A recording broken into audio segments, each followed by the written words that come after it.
Bom dia, mais uma vez aqui no Diversità Acadêmica Culturale. Eu sou o Alex Santos. Seguindo a proporção dos vídeos, hoje eu vou estar apresentando formas de captura. Os dois vídeos anteriores eu expliquei sobre colocação das peças no tabuleiro de forma correta, expliquei sobre a movimentação, a questão também de movimentos especiais aí com o rock em relação ao movimento do rei. E como sempre, eu inicio com as peças no tabuleiro. Hoje eu vou fazer a apresentação com as peças pretas, explicando aí como funciona a questão de captura. Então, em princípio, eu vou deixar na mesma ordem, né, de apresentação e vou seguir captura do peão, já sabendo que o peão tem um movimento, né, de uma ou duas casas para frente. Nessa posição, como sempre as brancas no jogo de xadrez iniciam, caso as pretas decidam jogar peão também duas casas, ficando na posição em diagonal ao outro peão, as brancas neste caso teriam a resposta de captura. Peão, captura peão, e lembrando que sempre no xadrez as peças capturadas ficam no espaço da outra, tá? Na mesma casa onde a peça estava, a peça capturada. Diferente do jogo de dama, que pula, né? Então, voltando aqui o peão na casa original, a opção que as brancas teriam nesta posição seria de captura, peão toma peão. Então, o peão sempre vai capturar na diagonal próxima. Então, eu coloquei aqui um exemplo para vocês terem uma visão melhor. Eu poderia estar capturando qualquer um dos dois peões. E já aproveitando que eu estou falando de peões, eu também vou falar do movimento especial do peão, que é o impassante, que no outro vídeo eu deixei para o fim. Digamos que as brancas iniciaram e eu fiz um movimento simples. Joguei peão para frente e o adversário avançou mais uma vez o seu peão. Neste caso, se eu vir a pular duas casas, como é uma das formas de jogar do peão, eu passaria por esta casa ameaçada. Então, se refere a impassante é justamente isso. O peão passa por uma casa ameaçada, né, para escapar da captura, que seria neste formato, porém, resposta imediata do adversário, toma, como se o peão estivesse aqui, e retira o peão. Este é o movimento especial do peão em passante. Então, voltando, o outro lado, a mesma situação. Caso o peão queira passar por uma casa ameaçada, passo, né, para não ser capturado, e mesmo assim, resposta imediata, tomo o peão. Caso o adversário faça qualquer outro movimento após essa tomada aí, já não existe mais. Então tem que ser, né, o adversário o próximo lance ele tem que decidir, ou toma em passante ou não toma. É um movimento de captura do peão na diagonal. Vindo agora com a questão dos bispos. Eu vou tirar, na verdade, o bispo daqui. Vou colocar ele como se estivesse já movimentado, né? Em decorrer do tabuleiro, não precisa se preocupar com as outras peças e se focar no bispo. O bispo vai capturar sempre na diagonal que ele se move. Então, por exemplo, se meu bispo estivesse nessa região, eu poderia estar direcionando o ataque diretamente na diagonal do peão, capturando dessa forma o peão. Agora, o adversário não entende muito bem a captura. Eu vou jogar o bispo, por exemplo, aqui. Aí lembrando, né? Peão, captura. Ou este peão também pode ser capturado por ele. Bispo, então, sempre captura na diagonal, de acordo com a cor da casa, tanto para frente quanto para trás. Dama. A dama move-se para todos os lados. Então, eu tenho neste formato, onde eu coloquei a dama, eu posso estar capturando este peão, saindo daqui, capturando lá. Eu posso estar capturando o peão frontal, a próxima dama. Lógico que a sequência seria dama, captura dama. Então, este cuidado é a questão onde o aluno já começa a entender os movimentos, começa a raciocinar o que é melhor para ele, né? Definir. Então, aqui, se eu capturo, eu tenho bispo capturando dama. Então, já não é muito bom uma dama por um peão, né? Pela movimentação que a dama tem aí neste caso.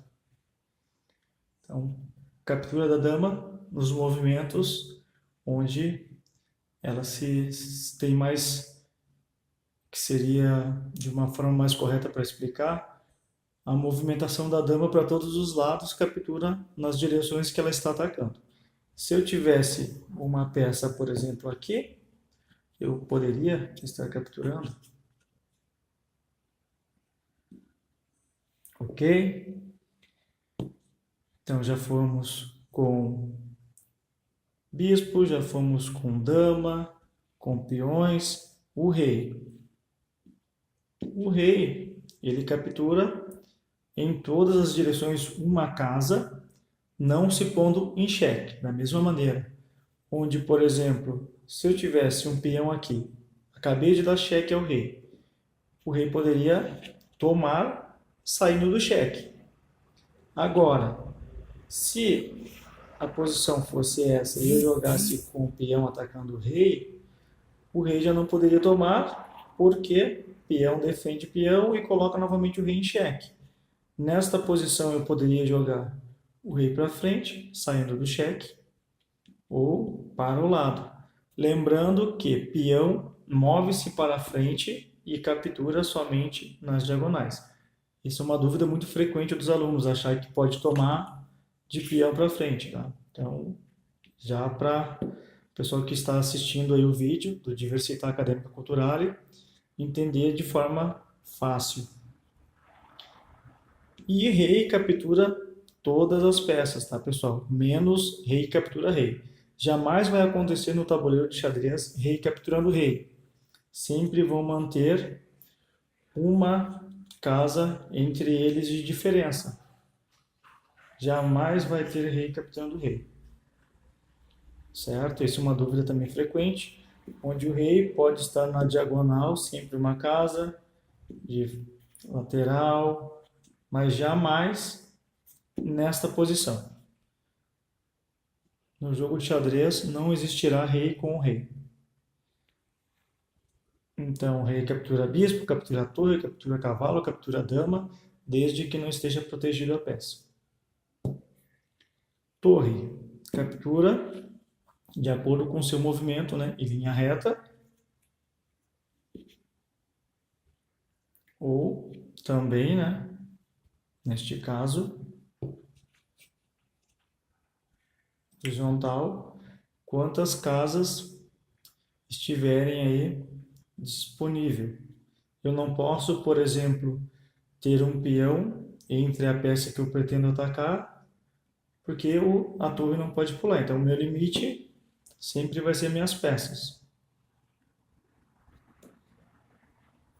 Independente de estar ou não protegidas, né, as outras peças capturam sempre.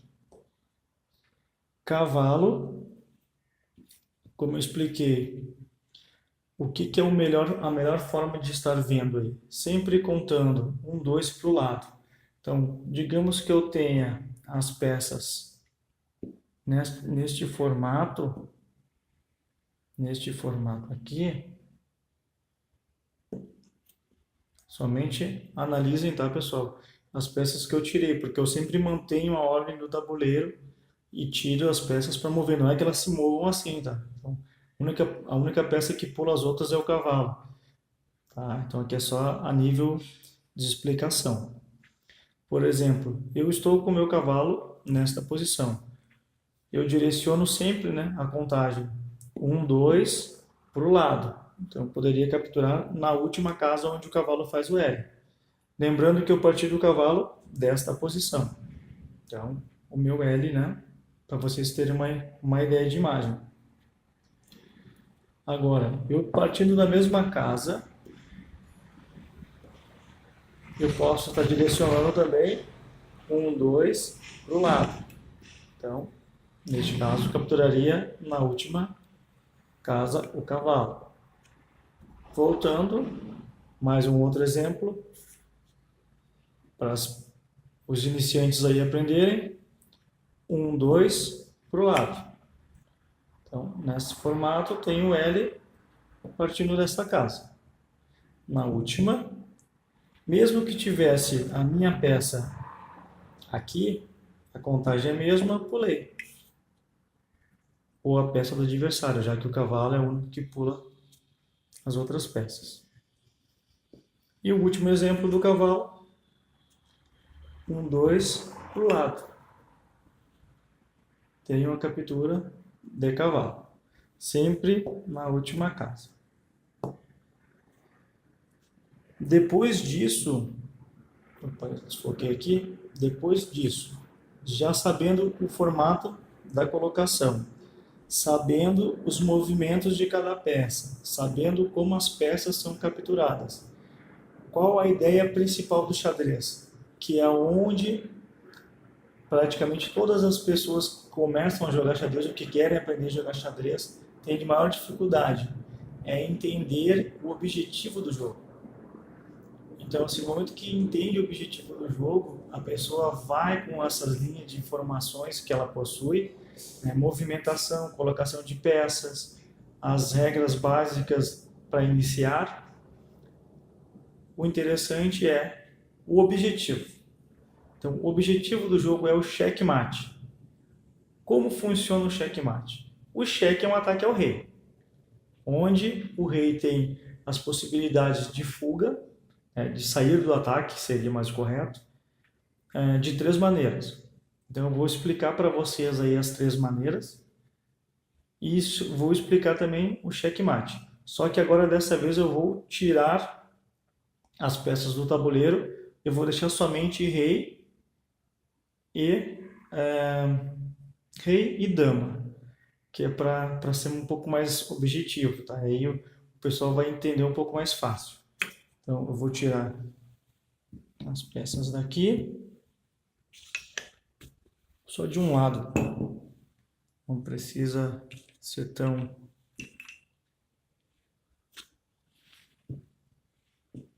E vou posicionar o meu rei aqui, um ângulo que fica bom para o pessoal analisar. Digamos que eu esteja neste formato no tabuleiro, as outras peças, né, praticamente aí paradas, e é a vez das negras jogar. E eu vou fazer simplesmente um ataque ao rei, que seria dama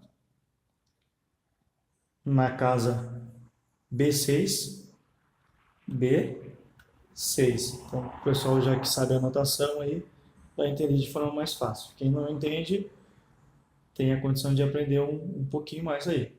Então, nesse movimento que eu fiz de dama B6, eu ataquei o rei, sabendo que a dama se move para todos os lados, aí, tanto na diagonal, vertical e horizontal. Então, eu acabei de fazer um ataque ao rei. Nesta posição, o rei pode andar para cá. Então, ele acabou de sair da linha de ataque. Saiu do cheque. Esse é um exemplo bem prático de cheque. Então, aqui houve apenas uma possibilidade. Segundo diagrama. Meu rei, partindo daqui, a dama no mesmo local, e eu vou fazer um ataque ao rei. Ataquei novamente o rei. Nesta posição, o rei está sendo atacado praticamente por todos os lados, já que a dama mexe para todos os lados. A saída do rei, né? Então, para qualquer lado que eu queira me direcionar é impossível. Eu vindo para cá, eu continuo em xeque. Eu vindo para cá, eu também continuo em xeque. Porém, eu tenho a possibilidade de capturar a dama, já que o rei está em uma casa de diferença e não está protegendo sua dama. Então, aqui o rei, na segunda possibilidade, né, saindo do cheque através da tomada da peça atacada. Então, o primeiro diagrama foi que o rei foi atacado e se movimentou. O segundo diagrama, o rei foi atacado e tomou a peça. Agora eu vou apresentar um terceiro diagrama. Neste terceiro diagrama, eu vou colocar uma peça nesta posição. Eu vou colocar aqui o rei novamente, né? E o movimento do rei vai ser de ataque, da dama em ataque ao rei, seria este aqui. Então, eu também posso estar capturando a peça atacada, a dama, já que é a única possibilidade neste caso, né? Não existe esta captura, porque rei não fica próximo de rei. E está defendendo a sua dama nesta posição. Então, a única peça possível é a tomada de cavalo. Uma outra posição no diagrama seria, partindo daqui, atacando o rei novamente aqui. Neste caso, eu não vou movimentar o meu rei, já que eu já dei esse fato para vocês, né, de movimento para escapar do cheque. A tomada não existe, né? Pela distância, o rei só pode dar um passo, e aqui eu não posso vir porque eu continuo em xeque. Aqui também eu continuo em xeque, e aqui também eu continuo em xeque. Então o rei não pode mover para essas três casas. Porém, eu posso jogar o meu cavalo em acabar com o rei. Acabar com o ataque ao rei. Eu pus uma peça entre o rei e a peça atacante. Neste caso, o ataque cessou, né? O meu limite da dama de ataque fica sendo o meu cavalo. Lógico que, seguindo à frente, né? O movimento mais lógico depois seria este. O rei teria que fazer um movimento. E aqui, o nosso famoso checkmate. Por que checkmate? O rei está sendo atacado pela dama. Mesmo que ele venha para cá, ele continua em xeque. Para cá continua em xeque. Para cá continua em xeque. Tomada é impossível. Nessa posição básica, checkmate, finalizamos o jogo. Acabou, nosso objetivo foi alcançado. Então a ideia do checkmate, do xadrez, na verdade, é o próprio checkmate. Então eu expliquei a posição de cheque, que era o ataque ao rei, as praticamente 4 formas aí, mas são 3 formas de sair do cheque, né? Não havendo a possibilidade de sair do cheque nessas 3 posições, nesses 3 formatos, ou de tomada, ou de fuga ao rei na casa ao lado, ou de captura a peça atacada, concretizou checkmate. Esse é o objetivo do jogo. Para quem já acompanhou aí os 3 vídeos, né?